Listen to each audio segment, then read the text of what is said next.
Ətba'u tabinlərdən olan Talhə İbni Yahya, yəni Talhə İbni Yahya ətba'u tabinlərdən olubdur. Babası isə Talhə İbni Ubeydullah sahabələrdən olmuşdur, radiyallahu anhu. Talhə İbni Yahya İbni Talhə.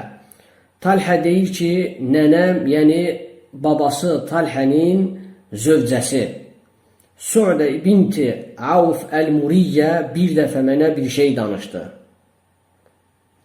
Talhənin, yəni babasının, yəni sahabənin bir izar satış yeri var idi. İzar o zamanın, o dövrün libası olub, yəni çarşab və yaxud da ki geyim, parça bu formada izar satış yeri var idi. Nənəm dedi, bir gün Talhə, yəni babası, sahabə, Talhənin zövcəsi, yəni dedi ki, Talhə üzüntülü bir halda mənim yanıma gəldi. Bir dəfə, bir gün Talhə üzüntülü bir halda mənim yanıma gəldi.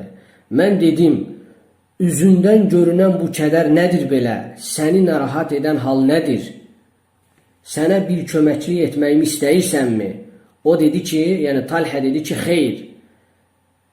Sən nə gözəl müsəlman bir dostsan, nə gözəl bir dostsan. Dedim, sənin halına nə olub belə? O dedi, mənim mal dövlətim artıq çoxalıb və o mənə istirab verdirir. Yəni, məni üzür. Dedim, üzülmə, onu bölüşdür. Yəni, böl onu. Sonra nənəm dedi, yəni Talhə deyir ki, ətba'u tabiindən olan, yəni Talhə deyir ki, nənəm dedi ki, bir dirhəm qalmayana qədər Talhə onu bölüşdürdü. Talhə İbni Yahya deyir ki, babasının xəzinədarından, yəni öz babası Talhənin xəzinədarından onun nə qədər mal dövləti, sərvəti olduğunu soruşdum. O dedi, onun 400.000 dirhəmi olmuşdur.